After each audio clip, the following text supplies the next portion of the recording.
Ready to land your first high-paying client? If you're a coach or an entrepreneur who has been struggling to attract high-paying clients, this is for you. Deano Delpleash is hosting a free 5-day challenge which will show you how to find high-paying clients without relying on social media, create irresistible offers that clients can say no to, and confidently convert strangers into buyers. This challenge is perfect for new and emerging coaches ready to make a big leap in their business. So spots are limited and the challenge starts on 3rd March. Don't miss this opportunity to learn proven strategies that have helped so many others. Click the link in the description to sign up now for free. True emotional freedom is becoming aware of our triggers and choosing the ones that we want to respond to. Now, throughout our life, it doesn't matter where we are on our journey, there are going to be things that is triggering us. And it's like peeling back at an onion. And if the same thing is triggering you over and over and over and over again, you're not learning. Every time something triggers you, every time the self-doubt jump in, that's a sign for you to become aware of, okay, what was the thing that caused this? What was the event? And then you point out the lie. You point out the lie. What's not true about this? Welcome back to the podcast. And today, again, we have Deano with us. Deano has blessed us with this second round. He's coming for the second round. So guys, prepare for awesome punches today. Welcome, Deano, to the podcast, man. It's very nice. I always say it's very nice to have you on the podcast. Blessed love and respect, Iman. Man, it's always a pleasure, man. Whenever we show up to have these conversations, it's just nuggets after nuggets after nuggets. Now for someone who is new to the podcast, probably maybe they haven't listened, because especially on YouTube, I was putting our previous YouTube episodes were on another channel that I am solely dedicated it to. I've solely dedicated it to fitness and wellness. So Deano shared with us how to become a highly effective leader, to become a great leader. And we talked about things like mindfulness. We talked about his tactic of creating a highly effective leader. The 7 steps, I think. Did I remember right? Those 7, right? Yeah, the six habits of the world highest performing leaders. 6. It's like I'm trying to. But you can give us a 7 though. You can give us a 7. I'll think about it at the end of the episode. I'll have the 7th. So today we're just trying to talk about impact. Deano, I was reading something a couple of months ago, and I came across this fact of this idea of impact management, because what we're used to is time management, right? It's something that is curated and pioneered as to being productive. You have to manage your time, and I've always wanted to do a podcast episode about time management, but when this one came, I was like, yep, we're picking this instead of time management, because it was an interesting topic to me. And I'm wondering for the listener, how do we first realize the significance of impact management over traditional time management, like to just kick off this ball?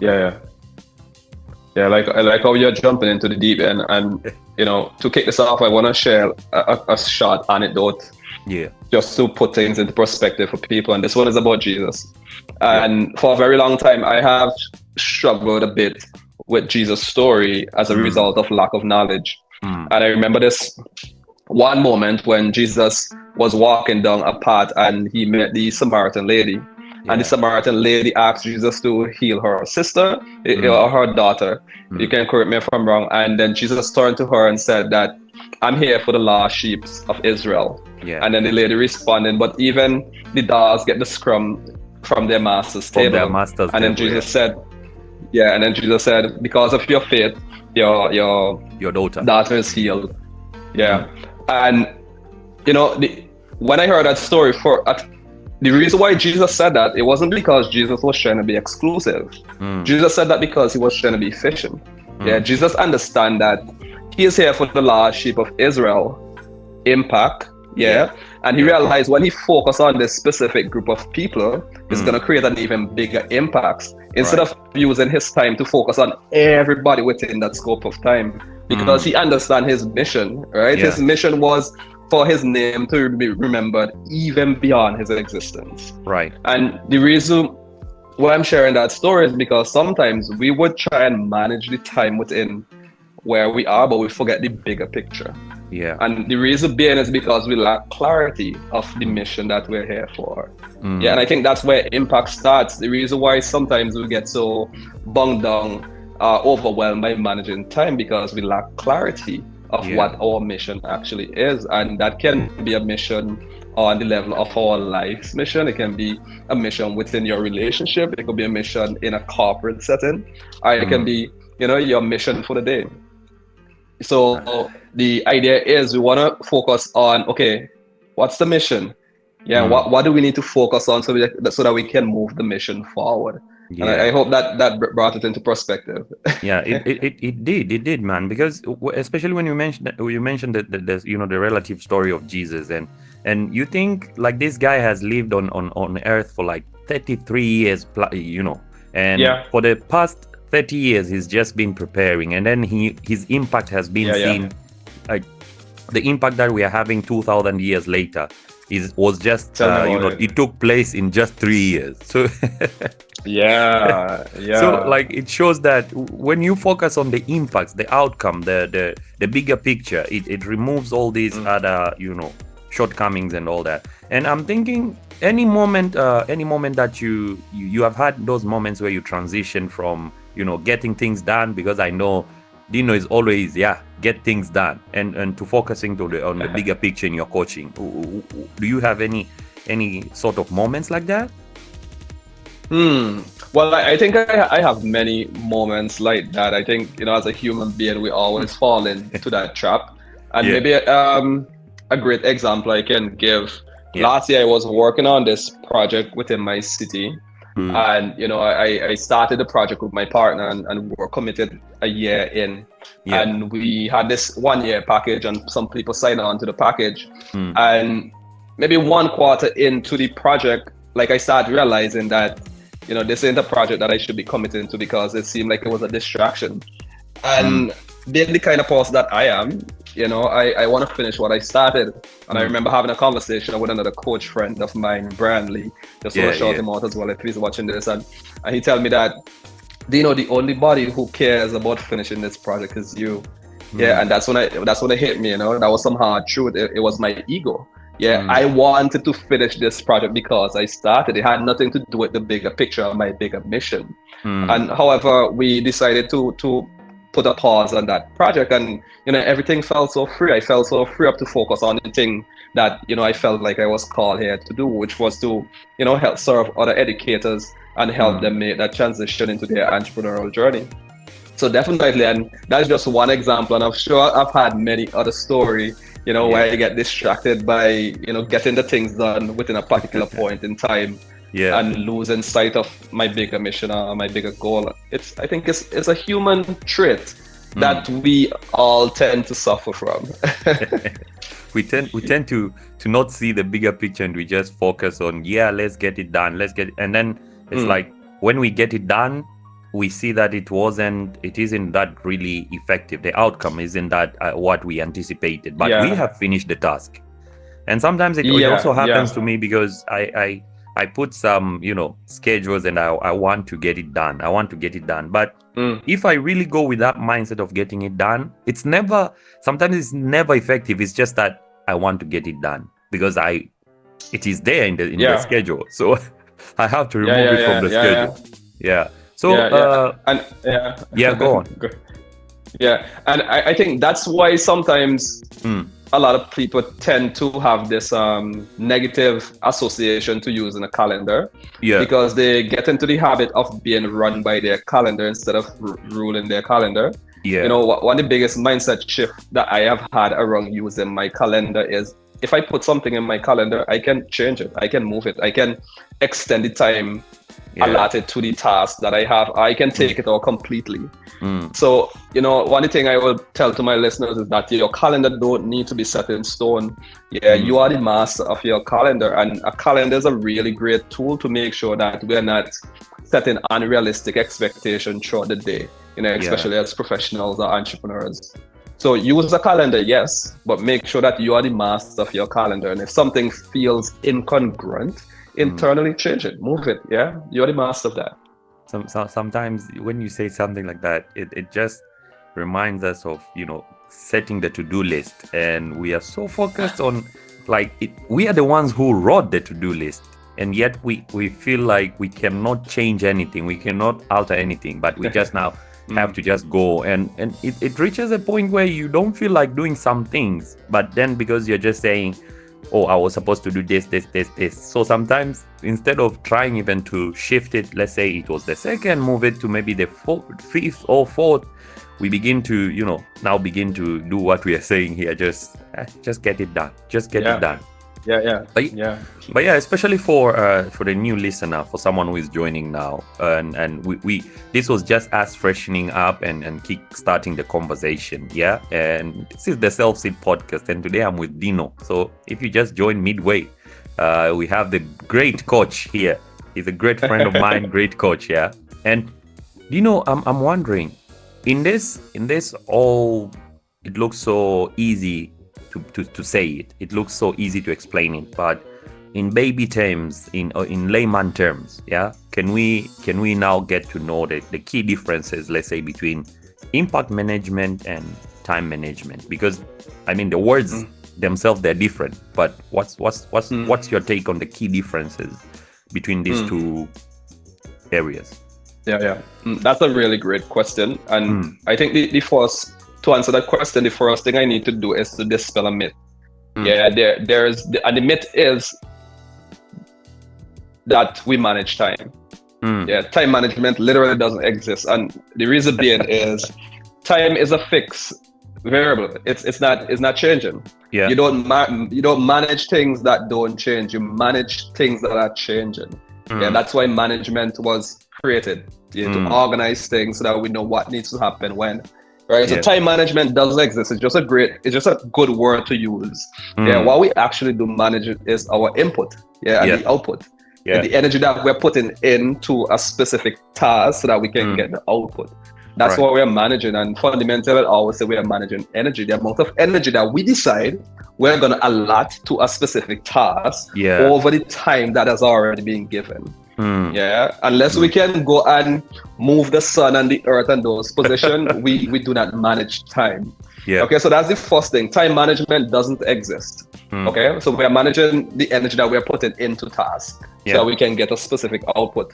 Now, when it comes to impact management, and I love this word, because when you hear the word impact, it has this tangible feel to it. Yeah, there's a kinesthetic physiological response that I get when I hear that word, and the first thing that needs to come to our mind is there's a clear outcome. Yeah, what does the impact look like? So when it comes to managing impact, we are managing the outcome, the output. Yeah, going back to that whole idea of the output. And the next question we need to ask is, once we have that clear output, for example, let me use a really baby example. Right. Maybe a key output would be to make lemonade. Yeah, that's the impact. The impact is that we want to make lemonade. We want to take our lemons and make lemonade. So the output is making lemonade. Yeah. Now the next step is, what are the 5 things that I need to do that would move me towards making lemonade? Yeah. What are the 5 key actions? Yeah. So the 5 key action is I need to take water and put it in a glass. Right. Yeah. The next key action is that I need to cut the lemon. Yeah. Then I need to squeeze the lemon into the water. Right. I add sugar and other spices to give it taste. Yeah. And then I mix it. So 5 steps. Yeah. So once I identify these 5 actions, I get lemonade. And you can apply this same concept to anything that you want to create. For us, what is the outcome? 2, what are the 5 key steps? Now, if you want to take things on a whole project management level, maybe you can ask yourself, okay, who do I need to reach out to make this lemonade? Right. Yeah, maybe you don't have all the resources and the people you need to reach out to. There's key stakeholders who contribute to making the lemonade. Right. And the next thing is, who am I waiting on to receive something from? Yeah, maybe you already submit the order for your sugar and you're waiting on the shopkeeper to send the sugar. Yeah, so these are people who you need to follow up with. And then the final question is, okay, what are the priorities? what do I need to get done today? Not tomorrow, like today. Because maybe you're making a really big cup of lemonade and it's gonna take you a few days for it to get done. So I think that's the major difference when it comes to impact management versus time management. So time management doesn't exist. Yeah, it's just a fancy word to make it easy for us to describe the energy that we're putting into tasks. And when it comes to managing impact, for us, what is the output? What is the impact? What are the key tasks? Who are the people involved? And what needs to get done today? Right. That's interesting. It's interesting because when I was learning about this concept, when I first came across this concept, it's actually interesting to see that they with the word which doesn't exist, it's just a fancy word. We will use the fancy word here. We will use the term fancy word. So they work on the same aspect, like the let's say the focus that it creates. There's a unique difference comes on the focus. What does impact management focus on, and what does time management focus on? And that is what you're saying. What is the outcome? What are the processes? All of that is related. Now, and we need to measure this, especially when it comes to impact, because we have said it's different from time management, meaning impact is measurable.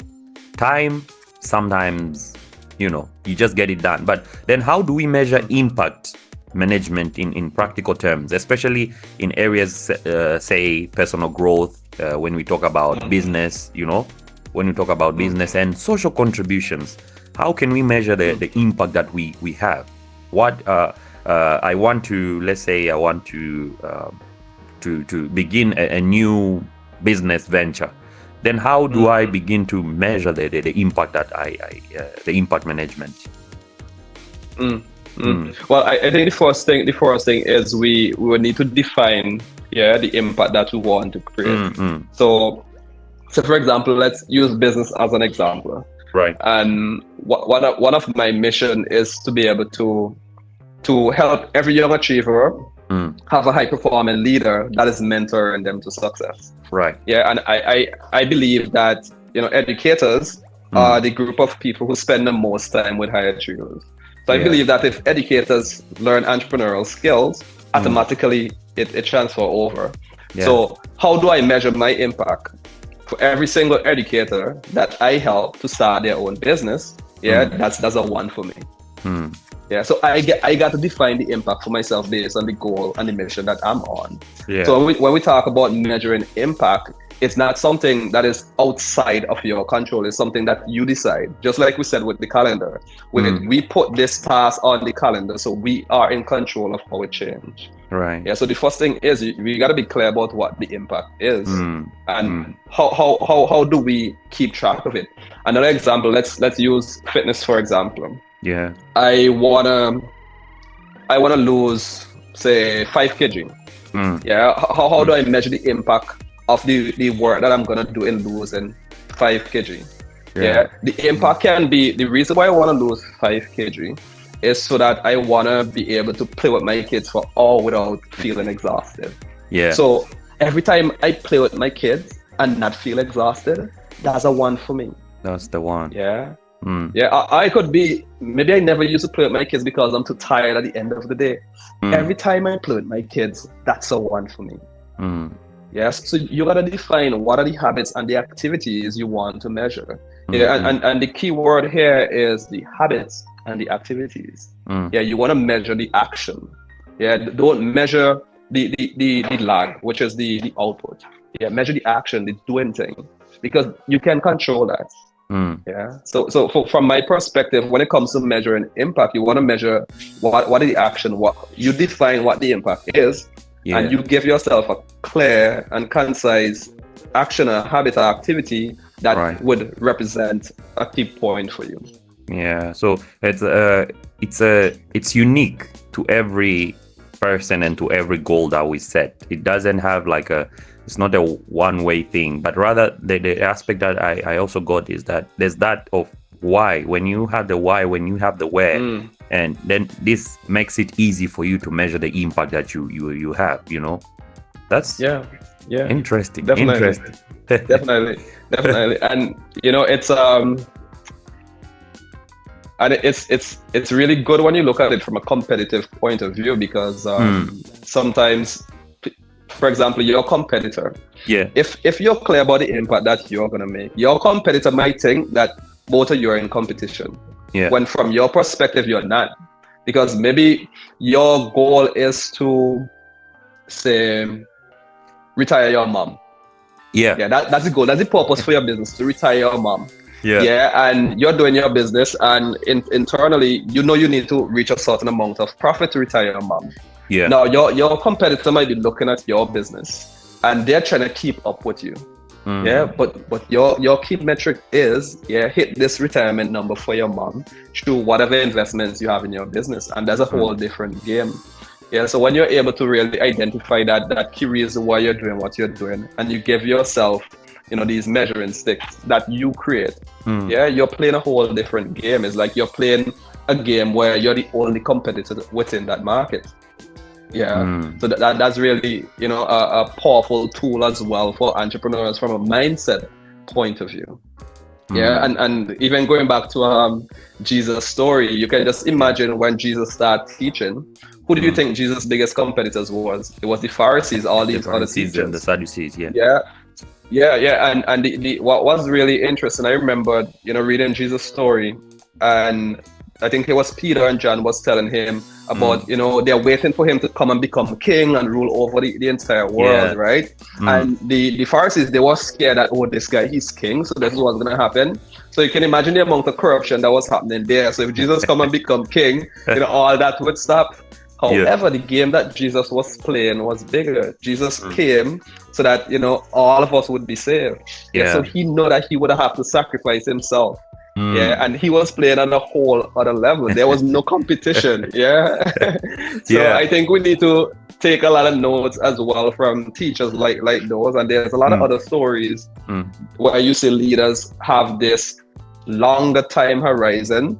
The impact that they're going to create is so big, it's beyond themselves. And I know you asked me to dumb it down a bit and make it like, where anybody can understand.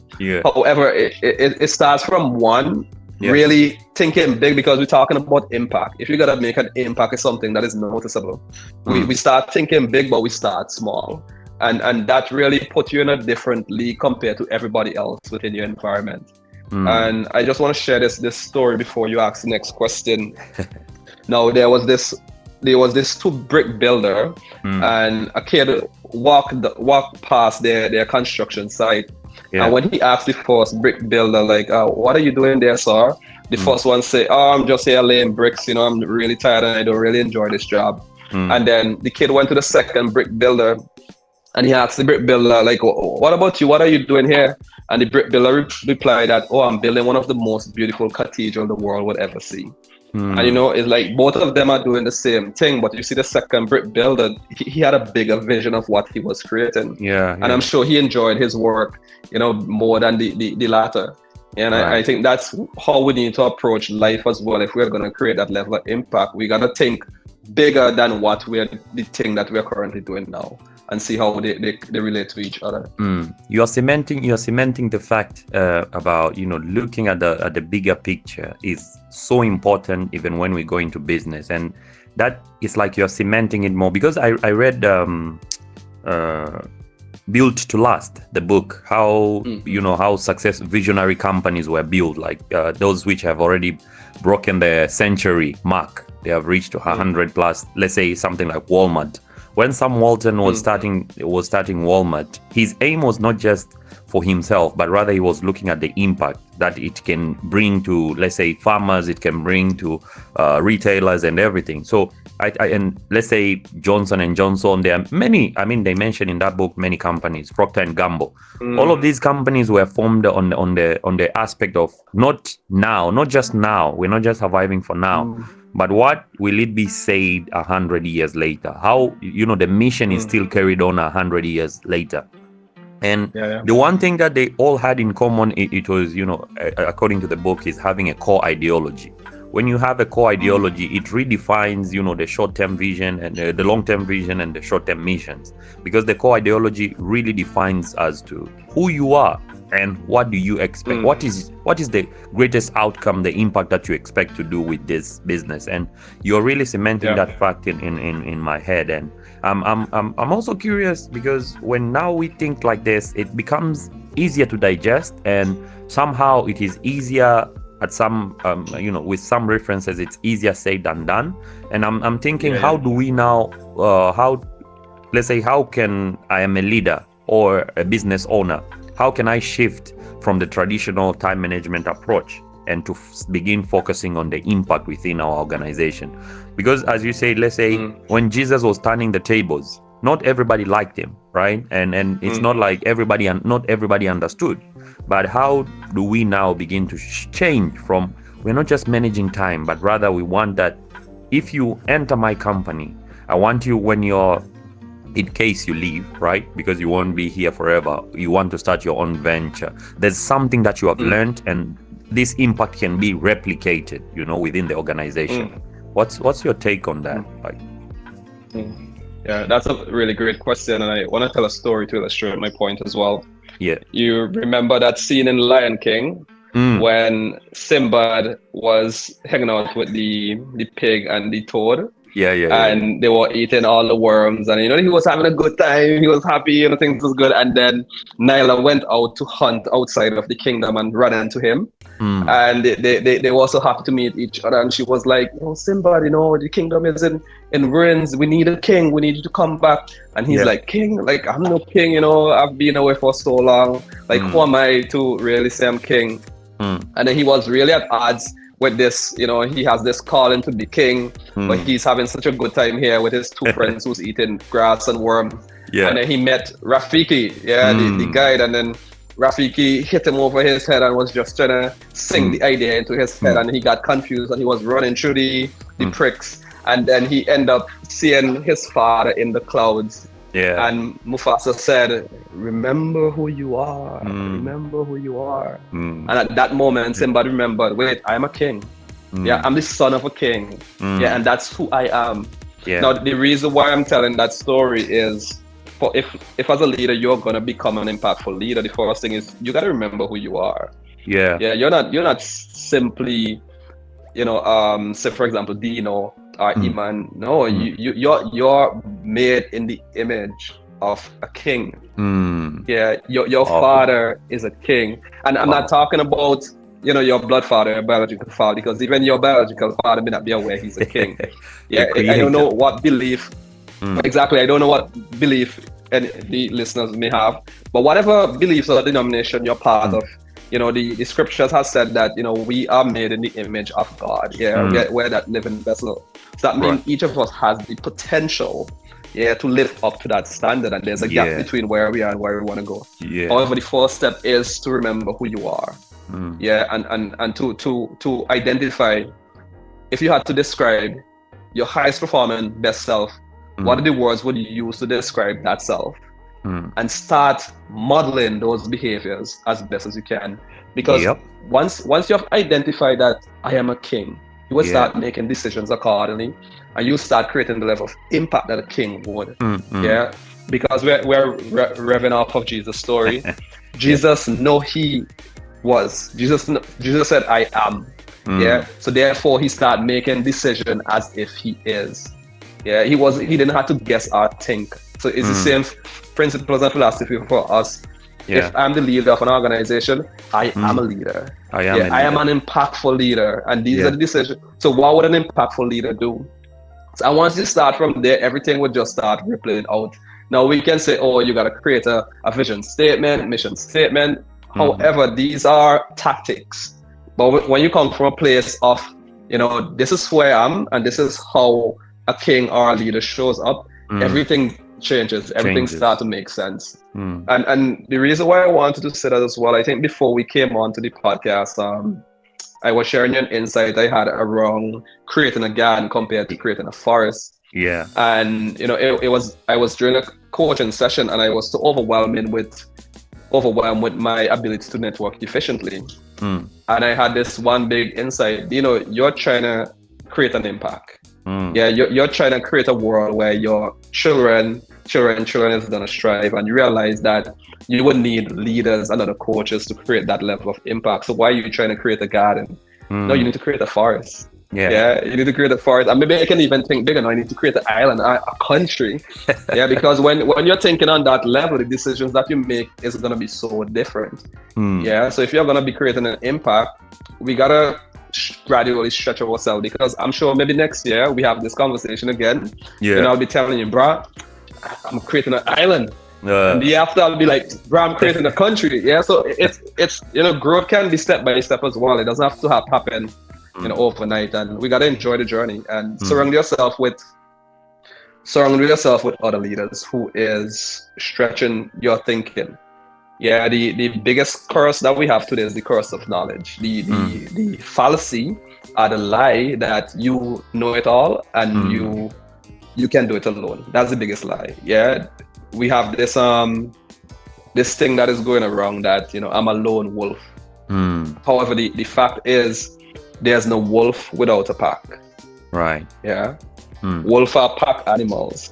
So surround yourself with great thinkers, great leaders, people who would challenge your thinking, people who would disagree with you, as well as people who align with your values, and also, who are ambitious as well. Because that's going to be important to reminding you of who you are, and hence the reason why Jesus had disciples. Yeah, Jesus maybe could have done it all by himself, but he had disciples. Why? Because he understands the value of community. Okay. So I think that's my answer to that question. Yeah. Powerful. It is powerful. The answer itself is self-explanatory. When you remember in Genesis, when God said, "Now let us make man in our own image." I've been, maybe was it 2 weeks ago? I was reading again that verse, and I kept on going and just trying to. I'm like, wait. He said, "Let's make him on our own image." Like, the essence, the power, the authority, and then at the end he just says, go and rule out the world, multiply, rule the world. Meaning we have dominion over everything. And once I like the way that you said, if we remember who we are, if we are constantly reminding ourselves of what are we supposed to do, then this sharpens that thought of, we have to leave an impact. Whenever you go, you have to leave an impact. In whatever place, as small as it can be, you have to leave an impact. And it has to, not necessarily that it should be the impact that we think maybe, I changed the world, I changed something, but the impact that you have, as you said, even to the people around you, surrounding yourself with a path.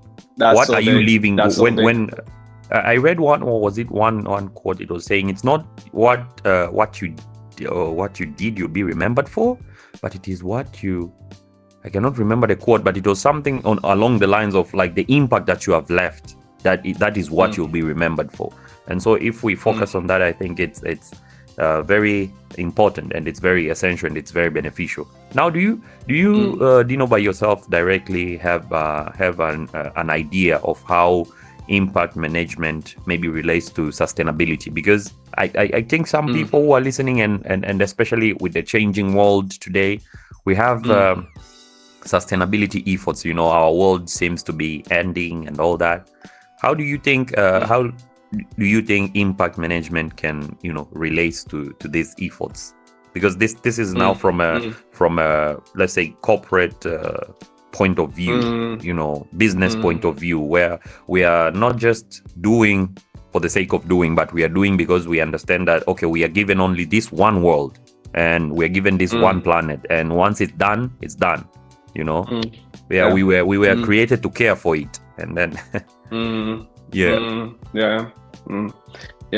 happy you asked that question, because as we're having this conversation, I'm being reminded, and I'm learning that when it comes to managing impact, and even the idea of, the impact that we're creating is something that is selfless.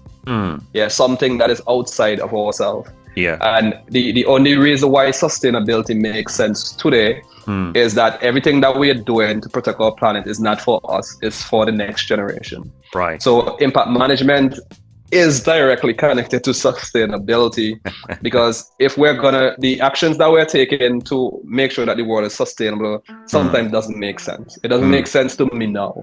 However, if we realize that these little action, the compound effect of these action over the next 100 years is gonna be either ill-mannered to the generation who's gonna be there, or is gonna be good for them. Yeah, we will start making different decisions. So that's how I think that's connected. Yeah. And there was something else that was coming up for me. It slipped me. But I think as we're having the conversation, it will come. No problem. You know, our podcast is always an easy space, a good space, a safe space. When it comes, we just drop it in, no problem. But you talked it well, and I think you say that the whole explanation of impact management, the whole definition, really fits into the sustainability efforts. Like what will my grandkids find?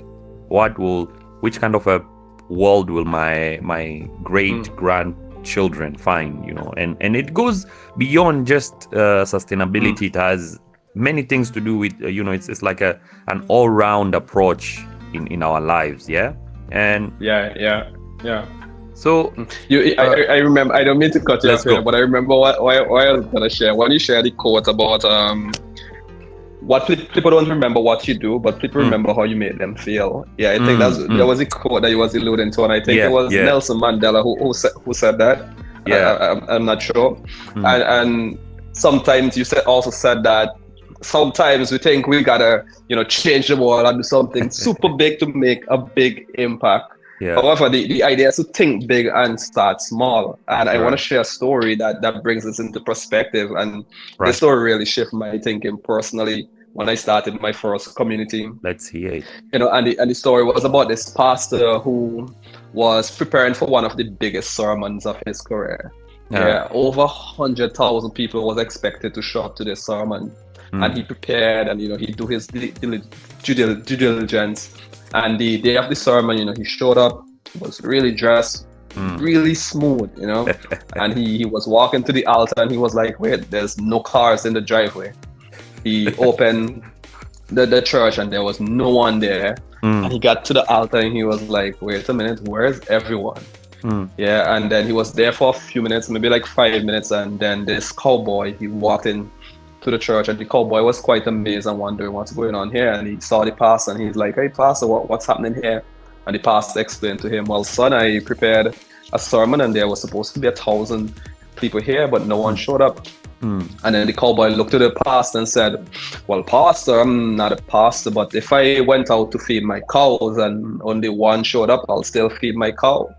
So the pastor recognized what the cowboy mean, and he decided, what? It doesn't matter who show up. One person show up, I'm going to deliver my sermon.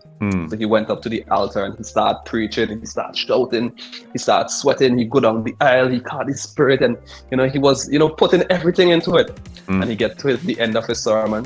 And then he approached the cowboy, and he asked the cowboy, well, what do you think?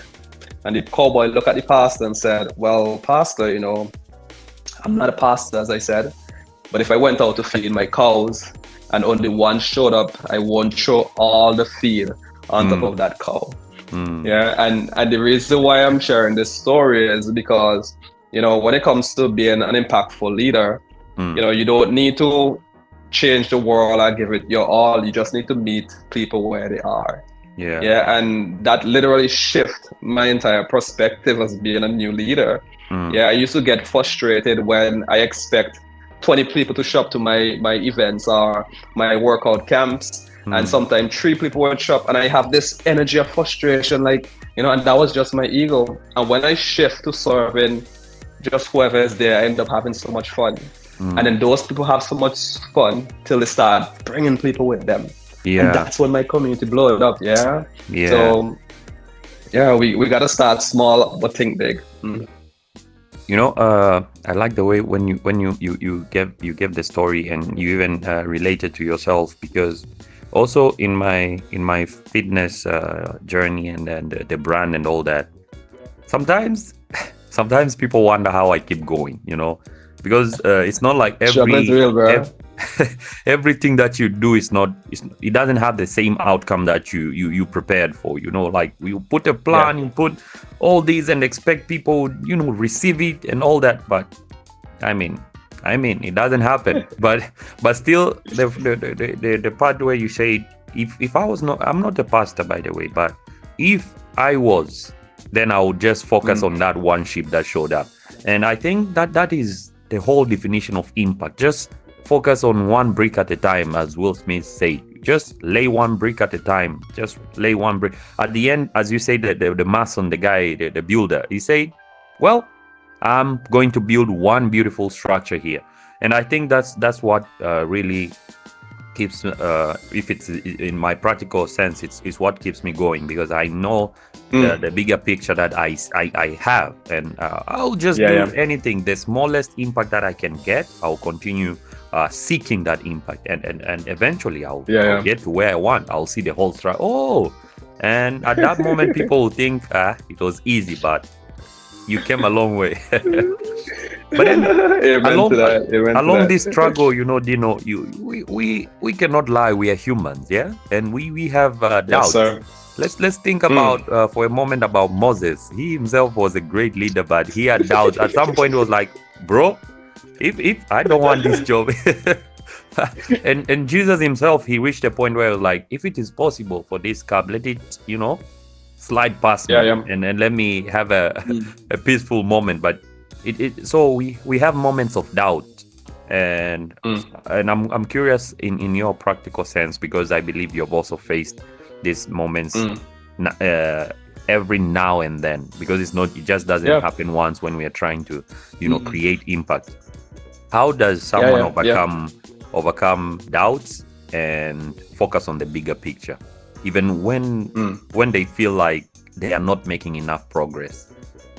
I'm creating a fitness event, a fitness and wellness event, and I'm just getting one participant signing up, or 5, and my expectation initially was, let's say, 20 or 50. How do I remove this doubt and just continue focusing on the bigger picture? I like that. I like this question. I'm gonna answer the question directly, and then I'm gonna have a segue to it. And the first thing is to realize it's not about you. It's not about you. And you said something interesting. You said Moses was a great leader.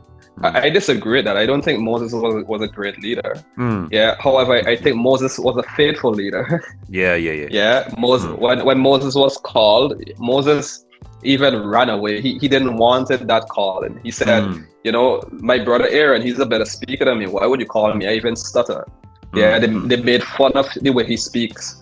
So just imagine Moses today, right? If anybody heard Moses today, they would have never labeled him as a great leader. But Moses was a faithful leader. He was called, and he showed up, and he used the community around him, and he listened to what God called him to do. He didn't question. He maybe questioned it, but he still did it. And that required courage. It required courage. It takes courage to still show up even when 1 and 2 people is showing up. And the good thing about this is actually a good thing, because if you're doing something new and 1 and 2 people showing up, only 1 and 2 people is gonna see you when you really suck. Because in the beginning you're not gonna be as good, right? But when you start sharpening your sun, you start mastering your craft, and then you start to give those 1 and 2 people a wow effect, then more and more people would start to come and have that desire for your craft. And I see we're going into this idea of self-doubt and imposter syndrome, and it's a psychological phenomenon that a lot of people encounter. We have this belief that, I'm not good enough, who am I to do this, and these thoughts do make sense on some level. And sometimes these thoughts are a reminder that you need to start nurturing that internal energy, that internal fight. Maybe you need to get back to those self-affirmation and reaffirm who you truly are. Like I'm the original. I'm the son of a king. I'm the son. I'm Iman. Iman, who you gotta exactly. You gotta remind yourself who you are. maybe it's a time where you need to seek counsel. Yeah, you need to start back those weekly calls with your mentor, and just to find a new perspective, because it doesn't matter how far we are in our journey, there would always be a new dragon for us to slay. And I love this quote. It says that true emotional freedom is becoming aware of our triggers and choosing the ones that we want to respond to. Now, throughout our life, it doesn't matter where we are on our journey, there are going to be things that is triggering us. And it's like peeling back at an onion. And if the same thing is triggering you over and over and over and over again, you're not learning. Every time something triggers you, every time the self-doubt jump in, that's a sign for you to become aware of, okay, what was the thing that caused this? What was the event? And then you point out the lie. You point out the lie. What's not true about this? And I'm gonna share something really that I haven't never shared with anybody other than my partner. For a very long time, Iman, I've always had this limiting belief that people don't like me. It was so loud in my head, and I remember just a few weeks ago, and it stemmed from my relationship with my older brother. I believe he didn't like me. I was trying so hard to get his approval and for him to just acknowledge me. And I remembered when I was in high school, I was valedictorian. In college, I was valedictorian. And then they had this big graduation ceremony. I remember being there, everybody's happy, I'm valedictorian, all these newspapers want to take pictures of me, and I just felt so alone. I felt so alone, and I was literally hoping that my dad would have come to that graduation. And my dad didn't come. And then my mom came to me and she said, and she was so happy, and she was like, oh, somebody came to see you, and I thought it was my dad. And she took me to the stand in the pavilion, and I went up and I saw it was my older brother. My older brother is somebody, he's well put together kind of guy, he's always dressed well. And I saw him and I was surprised. I was expecting him to come, and he came and he hugged me and he said, congratulations, good job. And I forget that. I forgot that I took that for granted. And that reminded me, wait, no, this man has loved me ever since I was a kid, and he's always loved me. He showed me some tough love. And that thought of people don't like me disappeared. It just disappeared. So the thing is, we gotta become aware of whenever the trigger shows up.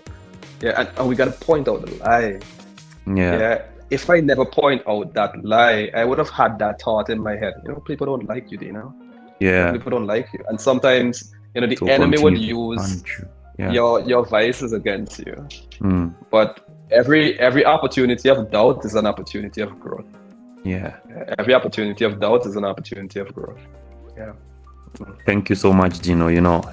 Because it's like, especially if someone is listening to this point, I hope they can relate, because it's a general life advice, and it's a practical thing. When we are all, it doesn't matter how people look on media and all that, but we are all struggling with some things. But we have, I like the point where you said you have to notice when the trigger comes and being able to deal with that lie, because it's the same way because today we are touching too much on Jesus. So it is the same way that the devil said, if you jump, his angels will come. If you just worship me, I'll give you everything. When every time that happened, that temptation after the 40 days, Jesus quickly switched and understood and remembered, this, bro, you're lying, bro, it's not written that. It's not written like that, and he quickly canceled all of that. And that's why we're learning his stories, because he showed us that we can, in the human form, temptation, trials will come, and we'll feel weak at some point. Our human body will feel weak, but we just constantly have to remind ourselves of, the greater being that we are created to become, right? And to almost wind up the session, I was listening. I was thinking, especially for our listeners who are looking to apply, let's say, impact management into their own lives, whether as students, entrepreneurs, or let's say employees. In your own perspective, what's the first step they should take this week because it's a fresh Tuesday when we are listening to this podcast, when it's being aired, and what first step should they take? Can they take to create a tangible impact rather than just completing tasks? It doesn't matter, the smallest community, the smallest space that we are in, but just that first step. Well, I want to try and make this as practical as possible for each of you. So I don't want to give the answer because I believe that we all already know what the answer is, and maybe there's some fear and self-doubt that is stopping you who are listening. And I can give you an answer, and most likely you would do that thing and it may not have the same level of impact as someone else. So what I'll invite you to do is to just take a deep breath in, and as you're listening to the sound of my voice, just relax. And the more you relax, you're able to become aware of your body in space. You can feel your feet on the ground, become aware of your shoulders relaxing, and the more you relax, the easier it is for you to relax. And maybe at this point you can start to hear the sound of your heart. Yeah, that's right. Now you can do this with your eyes open or with your eyes closed, whichever is most easy for you.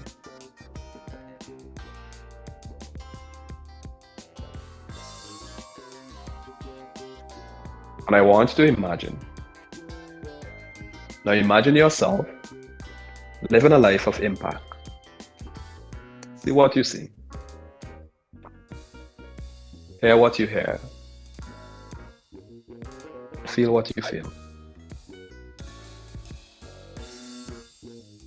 Now the first time you do this, it may not be as easy, but the more you do it, the easier it's gonna become.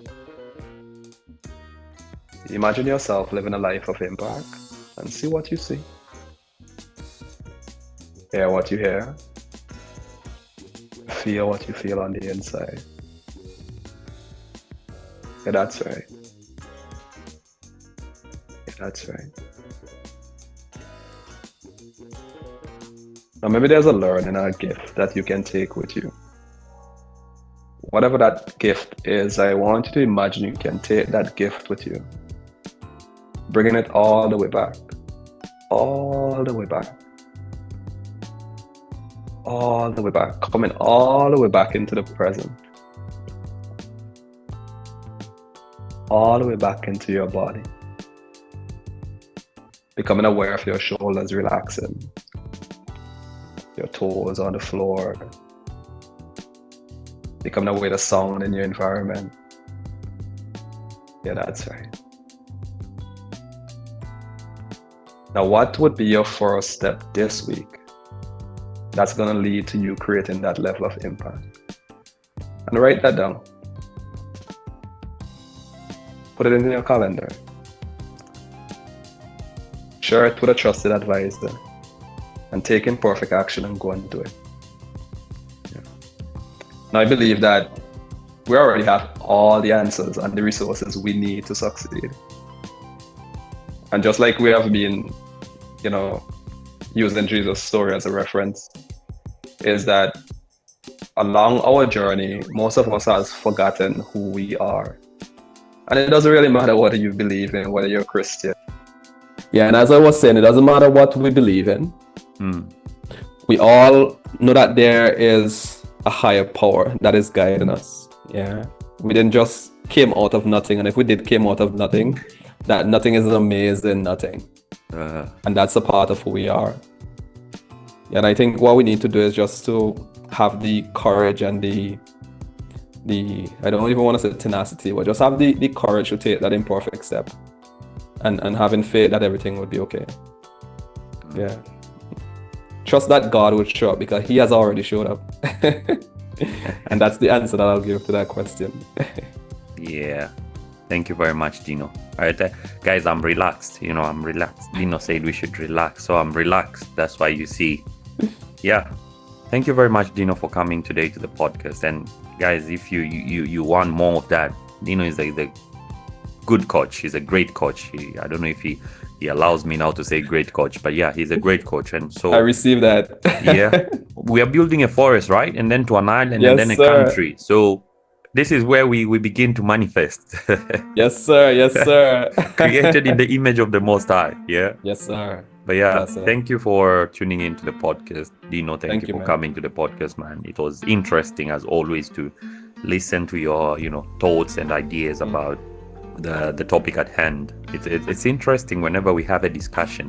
Our discussion is light, is digestible. It's it's pretty good, And when you just did the last exercise, I remember in the book. Well, I mean, I completed writing my book. Yeah, probably someday publish it.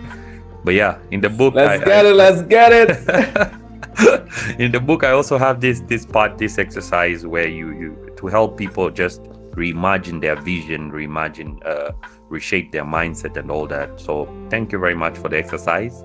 And if someone is listening and they want to go back, they can just go back, and try again the exercise. Yeah, more and more until it sticks. Dino said the first time it may not sound effective, but after a couple of tries, then you'll begin to get you'll have a grasp of how to really touch your thoughts, really hear your heartbeats.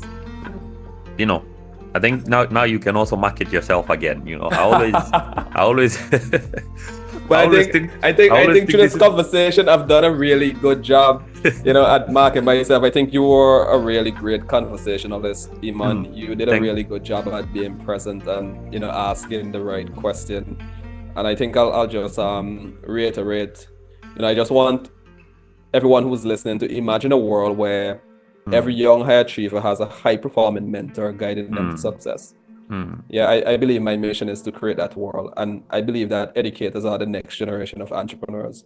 Right. So, my main mission here is to help seasoned educators, take their teaching skills and build a profitable coaching business so that they can start living a life of impact, freedom, and fulfillment.